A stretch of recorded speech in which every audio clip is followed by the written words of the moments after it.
Hi. So my camera died 4 times. I'm hoping that I'll be able to salvage this episode and there'll be something for you guys to watch, but I really won't know until I start editing it. So wish me luck. If I fucked up and there's nothing to post, that's totally my fault. I take the blame for that. No one told me I needed to purchase an extra battery. Can you believe we're back? Because me neither.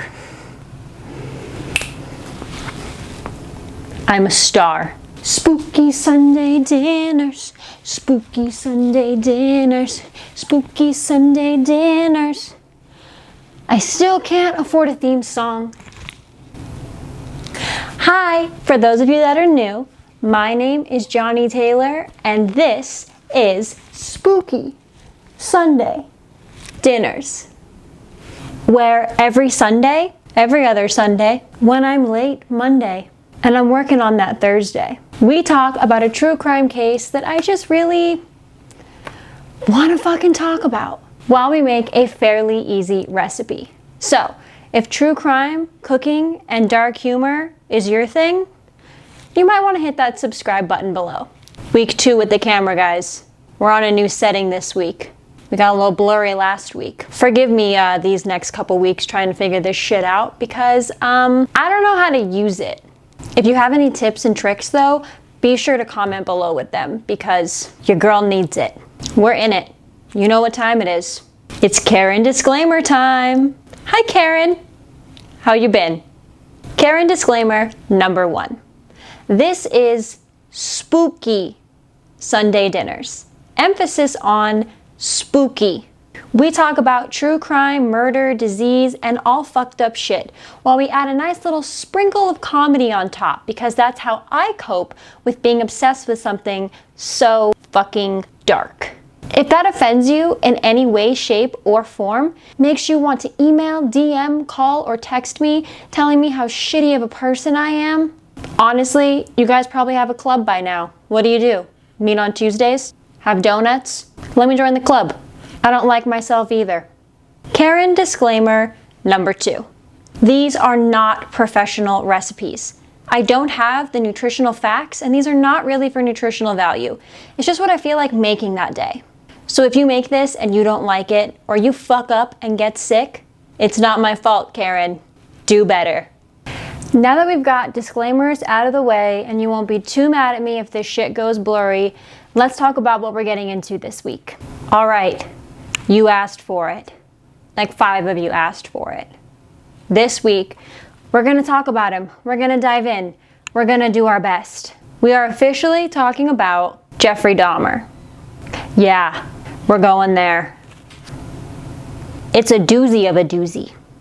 And while we do that, we are making another super easy, quarantine-themed, delicious recipe. This is actually a family recipe this week that my family knows as hunting burritos. Yes, this is kind of like a traditional meal you send out with the hunters at like 4 a.m. and you know, that's it. I thought it was appropriate because of the area that Dahmer is from and you know, Dahmer. Every week I keep saying it's our easiest recipe yet, but I think I finally did it this week. There's very little ingredients, but it does take some time to make, and that's good because wow, we've got a lot to cover. A special thank you to my friend Claude, who was actually the first person that asked me to do Dahmer in the first place. At first I thought Dahmer was just another boring one of them, but this story has so much more to it than I thought. But with that, we've got a third disclaimer this week. For those of you that don't know, Jeffrey Dahmer is one of the worst serial killers in all of serial killer history. Really a heavy hitter. We are going to be covering the topics of murder, dismemberment, sexual assault, rape, sexual assault on a minor, and a lot of other things. So if this story bothers you in any way or you feel like you can't really take it, that's totally fine. There's always next week. I'm not offended. But for those of you that want to stay and learn about Dahmer, let's get into this shit. Like always, I'm going to go over all of the ingredients that we need, but they will also be listed in the description down below. First things first, some Impossible meat. You can really use any ground beef you would like. I just don't eat meat, so this is my go-to. For those of you that don't eat meat, I have found that Impossible meat is the closest substitute, and it's the one most meat eaters would pick. A large russet potato. Depending on your meat to potato ratio, I'm gonna use 1 large. Sometimes I use 1.5. Do what you like. Some green chili of choice. Obviously, I will be going in with my Bueno mild green chili. If you're not from New Mexico and you don't know about this shit, hop on it, Karen. Get some spice in your life. But really, any type of green chilies will do. Sponsor me, Bueno. Anywhere between 1/4 and 1/2 of an onion, depending how much you like. We love onion in this house, so we're probably gonna go in with like 1/2 of this bad boy. Queso of choice, we've got mine and we've got Doug's. Remember when this was full and I bought it as a joke? It's not full anymore. Obviously, tortillas. Clearly I can't cook shit without oil, so oil. And finally, our spices. I'm gonna be going in with salt, pepper, and garlic powder. Super simple, super easy. Now, the first thing you're gonna wanna do is cut that potato up into small cubes. You will then want to soak it in some cold water to release the starch. I did this beforehand because these have to soak for like 15 to 20 minutes. So to save time, soak your bitches beforehand. Those have to soak for just a little bit longer. So while they do, let's jump into who the fuck Jeffrey Dahmer is. Honestly, good luck. Jeffrey Dahmer was born May 21st, 1960 in Milwaukee, Wisconsin. He's the oldest of 2 sons born to Joyce Annette and Lionel Herbert Dahmer. It's claimed by some that Jeffrey was deprived of attention as an infant, but people that were actually around the family claim although his mother Joyce was a difficult woman, Jeffrey was doted upon as an infant and toddler. As Jeffrey entered school, his mother started battling some issues with illness and, quote, weakness. This is what made her not want to care for Jeffrey. Now, while all of this was happening, Jeffrey's father was actually attending college, and that was keeping him away from his home and family. So because of this, when Jeffrey's father was home, Joyce wanted absolutely all of his attention. This caused her to be a hypochondriac and suffer from some pretty severe depression. This caused them to fight a lot, and the household was described now as, quote, tense. Later, his mother actually attempted suicide because of this, but the family went on to attempt to live normal lives. Jeffrey was known as a relatively normal child. He was happy and energetic until just before his 4th birthday. Now, for me, this is the most interesting part of this story, and I feel like it gets kind of like ignored a lot. People don't talk about it, but this is that like nature versus nurture, what happened, what caused it, and I really think that this had something to do with why Dahmer is Dahmer. Just before his 4th birthday, a young Jeffrey Dahmer went in for surgery on a double hernia, and it is said that when he came out, he was never the same. Yeah, I know. Spooky. After this surgery, Jeffrey became quiet, shy, subdued, and almost just a not happy, sullen child. So my biggest question throughout this entire story is what happened with that doctor? Did Jeffrey encounter some type of sexual assault? Did a surgery go wrong? What the fuck happened? Now, it's after this that young Jeffrey started his interest with dead animals. It originally started with butterflies, dragonflies, and other large insects that he would put into jars. It then moved on to him collecting roadkill off the side of the road. Normally, he would do it with other friends. The difference was Jeffrey would take these animals, take them either into the woods or in his family's shed, and attempt to dismember them and put them in jars to keep. Jeffrey told his friends he was curious how the animals, quote, fitted together. If you're a kid and you're watching this, first of all, you shouldn't be. Second of all, if your little homie on the playground is like cutting up animals and doing that, tell someone. Tell your mom, tell your dad, tell your grandma, tell a teacher, tell someone. The most kind of well-known story when it comes to an animal with Jeffrey Dahmer is that he actually found a dog that was hit on the side of the road. He then took the dog and cut his head off of his body. He took the dog's torso and nailed it to a nearby tree. After that, he worked on cleaning up the dog's skull and put it on a wooden cross, but like the wooden cross going through the actual skull. It feels like he was on some Viking shit, but like, I don't know. This should have been a huge fucking red flag. But actually, Jeffrey's dad said at one time that he knew about Jeffrey's obsession with animals and bones and shit. It's really weird, and don't worry, we're gonna get into that later. So our potatoes have been soaking for long enough. I'm just gonna take a couple dish towels and dry them off while we get a little bit more into the Dahmer family. So in 1966, the Dahmers actually moved to Doylestown, Ohio, and Joyce, the mother, is now pregnant with Jeffrey's younger brother. When the baby comes, the family does this really interesting thing where they actually let Jeffrey name him. He names the baby David, and 2 years later, the family of 4 ends up moving to Bath, Ohio. Remember the whole like dad knowing about Jeffrey's obsession? Well, one night when they were having dinner in Bath, Ohio, and they were eating chicken, Jeffrey grabs his chicken bone that still has some flesh on it and asks his dad what would happen if he put the chicken bones in bleach. Lionel was so excited for what he thought was Jeffrey's, quote, scientific curiosity. Jeffrey's father himself was a scientist and thought that Jeffrey was following in his footsteps. Honestly, if your kid asks some dumb shit like that at the kitchen table, know your red flags. Understand them. Don't do that. Oh, Billy asked what would happen if we cut all our heads off today. Like, no. No. My kid asks some shit like that? No. We're taking a trip to the mental hospital. But basically because of this, Jeffrey's dad like teaches him how to preserve bones. Our potatoes are dry, and now we're just gonna dice up some of that onion. So clearly we fast forward, and Jeffrey was an outcast in high school. He started drinking beer and hard liquor as a freshman and would tell his classmates that this was his, quote, medicine. At first, he was seen as a very polite and intelligent kid by the staff. It was said that he had very average grades, and there was nothing really special about him. He played tennis and attempted to play in his school's band for a very short period of time. This is also around the time that Jeffrey starts puberty and discovers that he is gay. He doesn't tell his parents, but it is said that he had like a little school boyfriend for a little bit. It wasn't serious, they didn't do anything, but this is where Jeffrey is experimenting with his sexuality and kind of realizing who he is.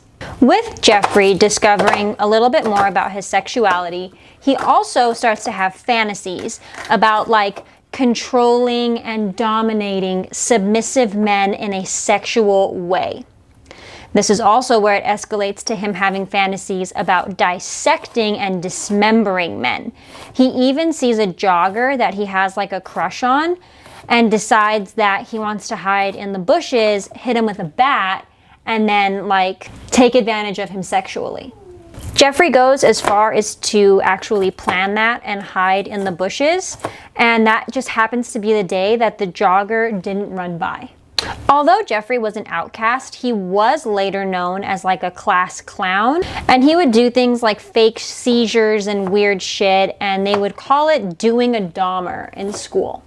Jeffrey's grades started to decline as he got older, and his parents' marriage started to go downhill. They tried counseling at one point, but they ended up finding out that it was just better if they got a divorce. Jeffrey does end up graduating high school, and in the divorce, Joyce, his mother, gets full custody of David. Jeffrey's dad left the home to Joyce, but she ended up moving out and leaving Jeffrey to live there alone at the young age of 18. Clearly, that's not going to go well. Boys can't do that. And here we go. On June 18th of 1978, Jeffrey saw a hitchhiker that he thought was like cute. He was like, ooh, I like this guy. The hitchhiker was 19 years old, and he picks him up and they go back to Jeffrey's house. They're chilling there, drinking a ton of beer, listening to music, like the whole thing. And the hitchhiker ends up telling Jeffrey like, hey, this has been fun, but I want to go home. Jeffrey doesn't want him to go home, so he then takes a 10-pound weight, like a dumbbell, and hits this guy in the back of the head twice with it. Not the best way to make friends, Jeff. From there, Jeffrey actually strangled this 19-year-old hitchhiker and killed him. He took off all of his clothes and ended up masturbating over his corpse. The next day, Jeffrey goes and dissects and dismembers this man's body and buries it in his backyard. A few short weeks go by and Jeffrey decides to dig the body back up, and remember, Dad taught him about how to preserve bones. So yeah, he does that. He then takes those bones, crushes them, and scatters them in the woods behind the home. Now, I purposefully did not mention the name of that hitchhiker, and I will not be mentioning the names of any of Jeffrey Dahmer's victims. This is because the families of those victims have asked that their names not be mentioned or associated with Jeffrey Dahmer. They have even taken legal action with different documentary makers, YouTubers, podcasters for using their names. So please don't think my research sucks, even though it probably does. I'm not saying their names on purpose. About 6 weeks later, Jeffrey's father comes back into town to visit him along with his new fiance. Jeffrey's dad did not know that Jeffrey was living alone, and when he found him and saw he was doing absolutely nothing, he's like, "Hey man, you need to get your shit together. Let me pay for your schooling and we can enroll you in college." Jeffrey enrolls in college and has a GPA of 0.45. Yikes. He spent most of his time there actually just binge drinking, and they did discover that at this time he had a drinking problem, even though we kind of already knew that. But anyway, he drops out of college after about 3 months, and this sucks because his dad paid up front for his college in full. So from there, Jeffrey's dad is like, "What the fuck do we do with you?" So he actually convinces Jeffrey to join the military. So Jeffrey goes and trains as a medical specialist in San Antonio, Texas, and he was stationed in West Germany in 1979. Somehow he was a combat medic, and it came out like years and years later. 2 soldiers did say that Jeffrey did rape them. One of them said that he repeatedly raped him over the course of like 17 months. And the other said that he just believed Jeffrey drugged and raped him one time. Now later, because of his drinking, Jeffrey was deemed unsuitable for military service, and he was discharged in 1981. He was sent to South Carolina for debriefing, and they gave him a plane ticket to go anywhere he wanted in the US. Jeffrey ends up picking Miami Beach so that he doesn't have to go back home and tell his dad that he failed. Jeffrey ends up getting a job at a local restaurant, and he's like living out of a hotel, which is really weird. But this is because literally all of his money is going to his alcohol abuse. He ends up getting kicked out of that hotel for not being able to pay for it and goes back to Ohio to live with his dad and his dad's fiance, which I do believe at this time ended up being his dad's wife. They did get married in that short time. So because of all these problems, Jeffrey's dad actually sends Jeffrey to live with his grandmother. And his grandmother was actually one of the only family members that actually had a connection to Jeffrey, and Jeffrey had a connection to her. After moving with his grandmother, Jeffrey is starting to do better. He's attending church with her, he's helping her around the house, and actually got a job at the Milwaukee Blood Plasma Center, which I thought like bones were his thing, not blood, but who am I to say? I'm not a serial killer. He did lose that job after 10 months and spent 2 years on unemployment and the little bit of money that his grandmother would give him. So now in 1985, he ends up getting another job at like a chocolate factory, which is really weird and kind of funny. And Jeffrey is now visiting bathhouses like all the fucking time. Like that's his thing. He's also hooking up with the guys there, employees, guys he meets.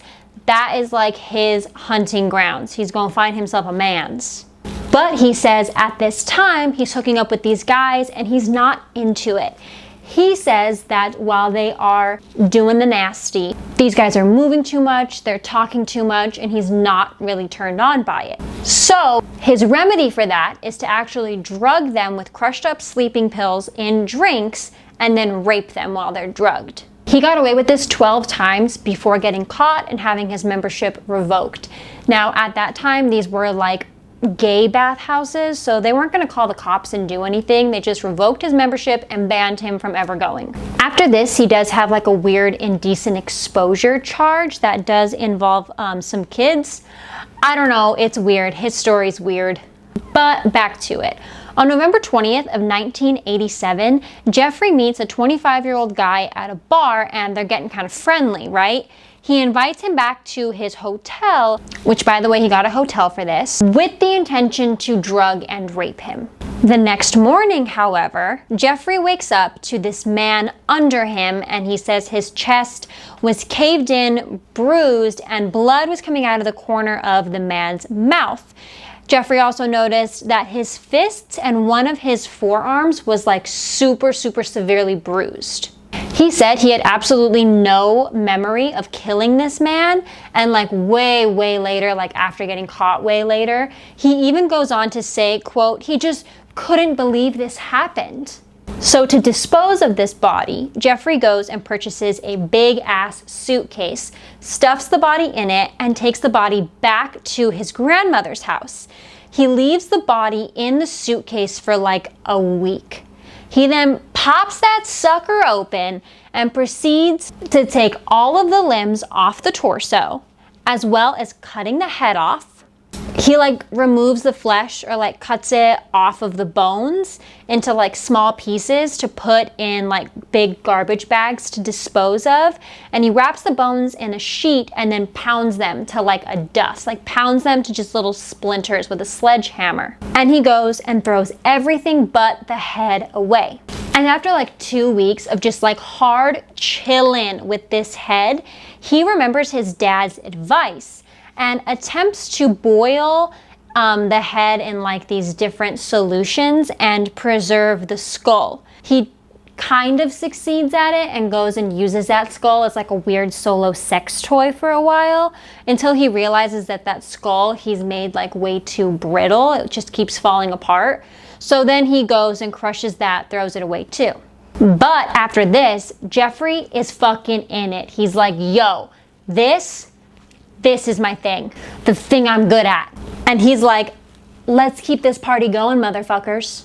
And starts actively seeking victims. Now, his game was always pretty much the same, and it will be throughout this story. It was kind of like a pick them up at or around a gay bar, convince them to go home with him for either hooking up or just taking nude photos of them, and then he would drug and rape, then strangle his victims. But around 2 months later, Jeffrey goes and meets a 14-year-old Native American sex worker. Yes, this boy was 14 years old. Jeffrey does the thing, offers him some money to like come and take some nude photos. He does end up hiring this boy for sexual acts, which we can say what it is. It's statutory rape. He does drug him, rape him, strangle him, and get rid of the body in the exact same way as before, and again tries to keep the skull. And of course, again, because he doesn't know what he's doing, he makes that skull too brittle to keep and has to get rid of that as well. All right, we've got our potato ready, our onion cut up. Now I'm going to be using my cast iron enamel pot. Again, I have one linked in my Amazon store. If you guys don't have one of these, I would highly recommend getting one for your kitchen. You will literally cook everything in this bitch. I'm gonna get it on medium heat and get some oil nice and hot in there. Now, on March 24th of 1988, Jeffrey does meet another gay man at a bar, and he offers this 22-year-old, just so young, this man money to just hang out with him for the night. And of course, this guy is like, oh, like, I think it was like 50 bucks. And he was like, oh, 50 bucks, like, I'm not doing anything. Of course I'll hang out with you for the night. And he takes him back to his grandmother's house. And of course, same old story, does the exact same thing to him. But this time Jeffrey is escalating and deciding that he wants to perform sexual acts on the actual corpses after these men are dead. He also doesn't wait, and the body is totally dismembered and everything within 24 hours, but did try to keep the skull again. But after attempting to keep the skull, Jeffrey is like, actually, this guy is not attractive enough to me. I'm not attracted to his skull, and gets rid of that too. Imagine being a victim of a fucking sick fuck like this, and he's like, oh, I'm sorry. Your skull is just like not that hot, so I'm gonna throw it away. Like, bitch, I would haunt the fuck out of you for that. Because I know my skull is right. It's got some lumps and bumps, but... April 23rd of this same year, another man is convinced to go home with Jeffrey, but this time after drugging this man, Jeffrey's grandma actually like hears them and like yells down like, hey, Jeff, are you there? And Jeffrey tries to play it off like he's there alone, but grandma like heard this other guy there earlier. So obviously Jeffrey like freaks out. He doesn't kill him, but he does like take him and drop him off at a hospital because of the like dosage of fucking sleeping pills he gave him.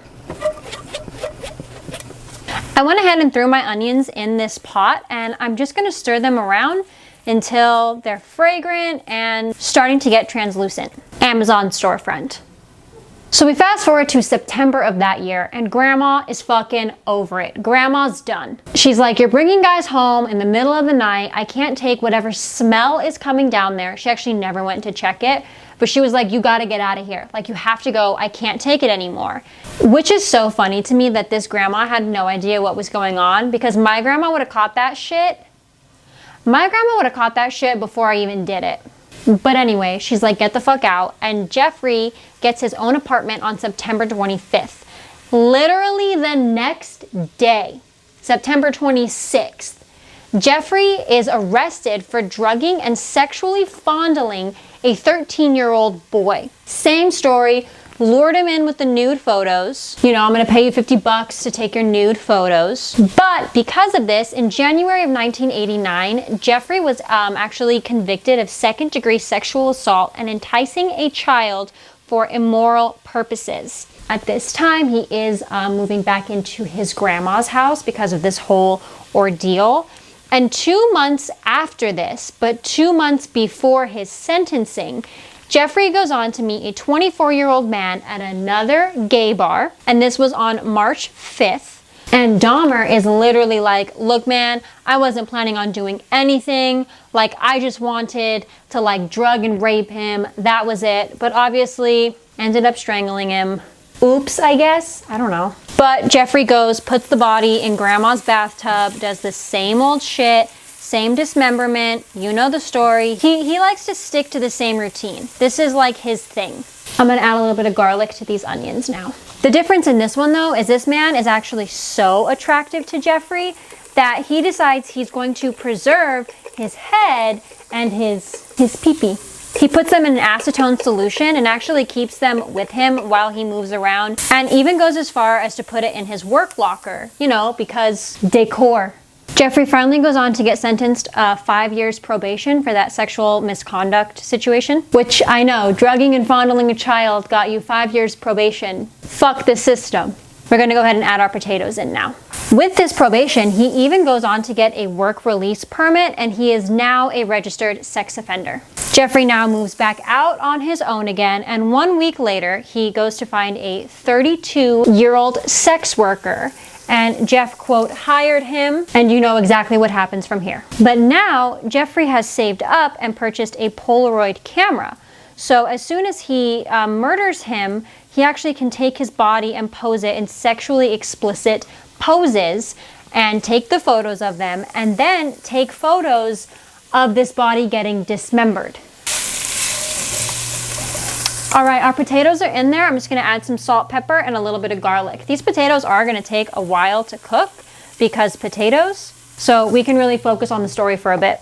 Now, obviously, Jeffrey does the same thing with keeping the skull. He's trying to preserve the skulls and make like his own little skull shrine. 1 week later, Jeffrey does try to do this again with another man. He gets sloppy, accidentally switches their drugged drinks, and ends up drugging himself. And the kid that was supposed to get drugged catches on to what's happening and ends up fucking robbing Jeffrey Dahmer. Steals like $300, a bunch of his stuff. And like, I know that you're not supposed to rob people, but like, we are all for stealing from serial killers and Hobby Lobby. Now it is June of 1990, and you guessed it. Another victim, 27-year-old man killed in the exact same way. This time he does attempt to place the victim's skeleton in the freezer for a couple of months, hoping it wouldn't retain moisture. The skeleton was acidified, and he ruined the skull by taking it out of the freezer and attempting to dry it off by putting it in the oven. The skull literally exploded. Like, he's not even good at it, guys. Now we move on to a 22-year-old Chicago native. He offered him money just to, quote, listen to his heart and stomach. And the man said sexual things would end up costing him extra. And that is when he is drugged. And Jeffrey actually, after raping him, slits his throat, which is very interesting. He slits like right into his carotid artery. And he does go on to take the sick, disgusting photos of this man's body and then dismembers the body. Now, while he's dismembering the body in the bathtub, he has cut off the head. He's got the head placed next to him, and the whole time he's doing this, you guys, he is talking to and kissing the dismembered head. It's fine, I'll let it sink in. Spiraling. We're spiraling, Jeffrey. Now, this is where Jeffrey saves the heart, biceps, and other portions of the flesh for later consumption. Yes, consumption. Let's touch on that. Because of Dahmer's severe alcohol abuse, he doesn't even really know how many of his victims he went on to eat. It is believed that it's between 10 to 15 victims that he kept the flesh from and that he was eating. For those of you that don't know, yes, Jeffrey Dahmer was a cannibal. We are just not sure who, how, what he was eating at that time, and neither was he. He was so drunk all the time. It is said that when his dad sees him and sees that he's noticeably getting thinner, Jeffrey just looks at him and is like, oh, sorry, I'm just eating a little bit more at home. I hate these serial killer jokes. Like BTK with the cereal. Like, pick something to be bad at. Comedy, serial killing. But because of like the lack of true facts surrounding it, we really won't be doing or talking about the specifics of his cannibalism. There are so many conflicting stories, but just know that this cannibalism is happening throughout this story. But Jeffrey does go to boil the remaining bones in a Soilex solution to get the flesh off. He then soaked them in bleach and ended up painting the skull with enamel to try to preserve it. On September 24th, Jeffrey did lure another victim to his home, and this one was again, quote, not attractive to him. So he did take the photos for sexual pleasure of the dismemberment, but he disposed of the body, and he was uninterested in preserving anything. At this point with your potatoes, you can go ahead and add a little bit of water to that pot to try to get them to kind of soak it up and soften up a little bit. And now in February of 1991, Jeffrey lured a 17-year-old boy to his home, again using the I'll give you $50 for nude photos thing, and this time Jeffrey does keep body parts and preserve the body parts and the flesh to eat from this victim. We move on to April 7th. Jeffrey meets a 19-year-old guy on the street and invites him to come over. Jeffrey is now really escalating at this point, you guys. He drugs this guy but does not kill him. Instead, he decides to drill a hole in this kid's skull and pour hydrochloric acid into that hole. This man is alive during this. Jeffrey then said this man fucking woke up. He woke up, turned to Jeffrey and said, I have a headache, what time is it? Now, the reason Jeffrey even did this in the first place is because he was kind of playing mad scientist and attempting to create the perfect submissive man. I don't know either. Unfortunately, Jeffrey's urges did take over and he ended up strangling, dismembering, and decapitating the body. Now, he really wanted to preserve this skull because it was his first experiment with it. And of course he fucked up because he doesn't know what he's doing and has to discard the whole thing. Now, the other residents in Jeffrey's apartment complex are starting to complain. They're complaining about foul smells, loud sounds, and occasionally the sound of a chainsaw. When Jeffrey's landlord calls him, does not visit him. Jeffrey says that his freezer went bad and all of his meat spoiled. When the smell doesn't go away, Jeffrey later says that he had a bunch of exotic fish he had die. I know. On May 26, 1991, Jeffrey sees this 14-year-old kid that happened to be the younger brother of a kid he molested back in 1988.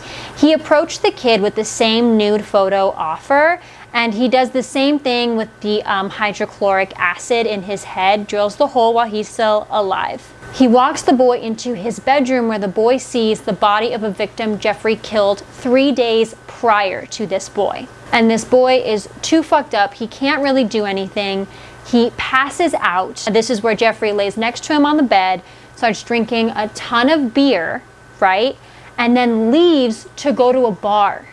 He just leaves this boy alive, head full of hydrochloric acid, to sit there.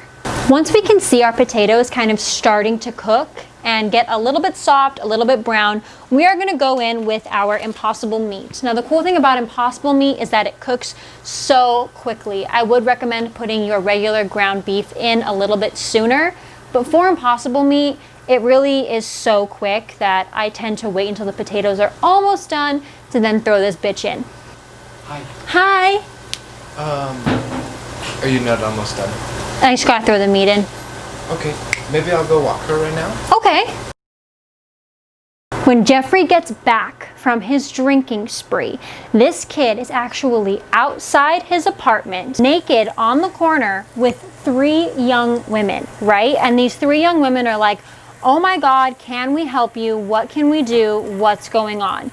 Jeffrey goes up, he tries to explain to these women that this kid is actually his 19-year-old lover. He's shit-faced, and Jeffrey needs to take him inside immediately. The women are like, no, there's no way. We actually already called the police. This is when the police come up. The police come up, they see the boy and everybody outside of the apartment, the whole fucking thing. And Jeffrey tells them the same story, and they go on to believe it because it's the police. And what's that song by NWA? Oh yeah, that. One of the women actually pulls one of the officers aside and is like, look, this isn't right. This kid is clearly like bleeding out of his ass. He can't comprehend anything. He can't speak to us. He's pulling away from Jeffrey. This is not his boyfriend. This is not okay. The officer actually goes on to tell her, butt out, shut the hell up, and this is not her business. It's a domestic matter. The cops put a towel around the kid, walk him to Jeffrey's apartment to make sure Jeffrey shows him those Polaroids he took of him earlier, and they totally believed him, and they were like, that's enough proof for us, said and done. That's your boyfriend. Now this is when Jeffrey goes in with that second dose of hydrochloric acid, and it kills this poor kid. Jeffrey takes the next day off from work to go ahead and dismember and get rid of both of the bodies that were in his apartment, and obviously keep and preserve the skulls. Jeffrey repeats this process 3 more times with 3 more victims, each time experimenting with injecting shit, drilling holes in the brain, and attempting to preserve the skulls and other body parts for consumption. He would also take days off from work after to go ahead and do all of this to the bodies, dismember them, and do what he needed to do. Because of this, he ends up losing his job, obviously, and this apparently throws him into a rage where he kills 1 more time. Now,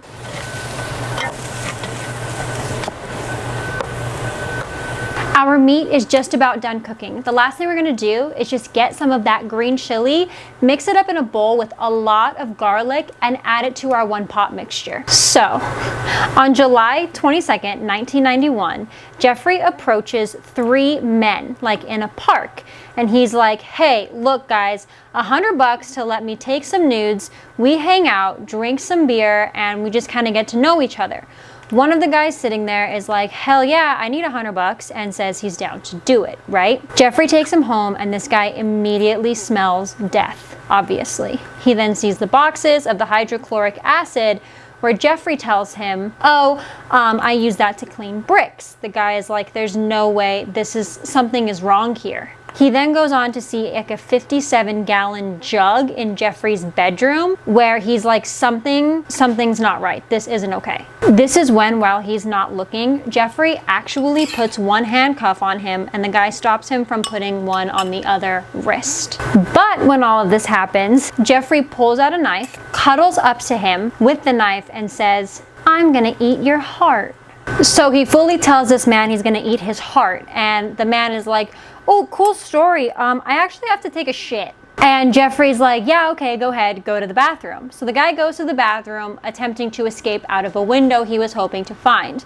Unfortunately, the bathroom had no window, but this does give the guy time to kind of create a plan. Also, our green chili is gonna go ahead and go into our mixture. So the two guys go, they hang out a little bit more. It's said that Jeffrey is watching The Exorcist 3 and is like really into it.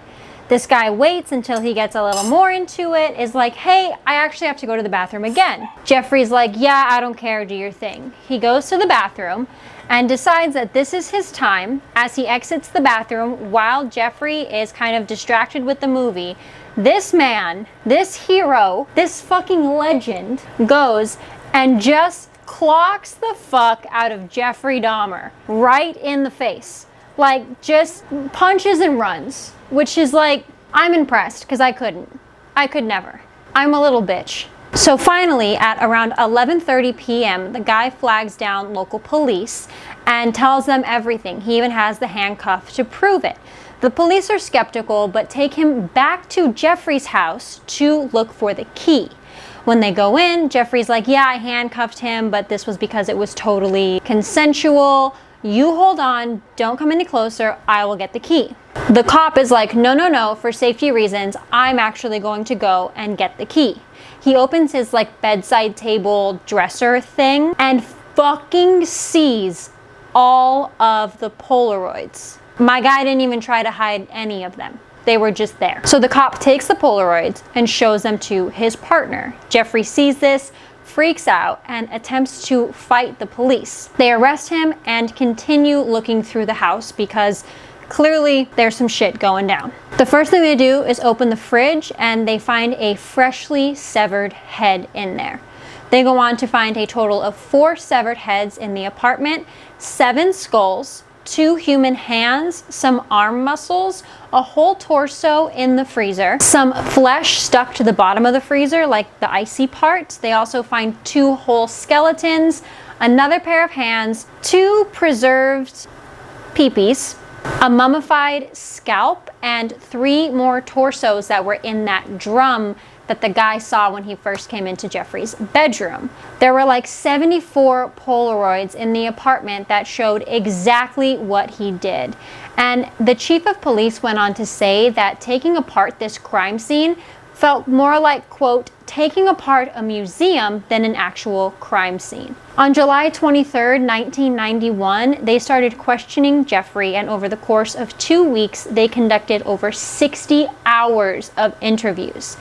Jeffrey waived his right to an attorney and wished to confess everything because he had, quote, created this horror and it only makes sense I do everything to put an end to it. He admitted to killing 16 young men in Wisconsin since 1987 and 1 in Ohio in 1978. He also admitted to engaging in necrophilia and cannibalism. On January 30th of 1992, his trial began. The trial lasted 2 weeks. There were many attempts at proving he was insane, and he also was diagnosed with different personality disorders, schizophrenia, alcoholic dependence, and a psychotic disorder. They rejected his insanity plea, and on February 15th, they ruled that he was not insane and was not suffering from any of these distinct diagnosed issues at the time of each murder. Fucking crazy, right? So our meat is cooked and our chili with the garlic is mixed in nicely. We're gonna turn off the heat and start to put these burritos together. I have a pan here on medium-low heat. I know traditionally it's not a comal, it's what I got. And I'm gonna go ahead and toast our tortillas in that pan.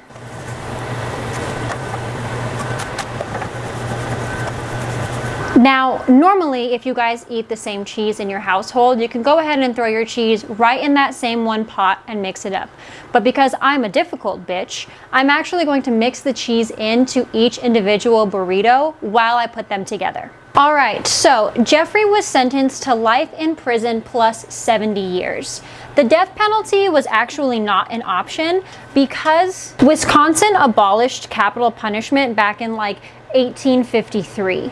He spent the first year in solitary because so many people were trying to kill him. After that year, he went to like a less strict kind of facility, more of like a Gen Pop situation, where he was able to get a job. So on January 24th of 1994, while on his work duty with another inmate, he was found beaten in like a locker room in the facility. He was beaten with a 20-inch metal bar and his head was bashed into the wall multiple times. He died 2 days later from his wounds. An inmate actually attacked him while a guard was, quote, not looking, which kind of feels like the guard was in on it.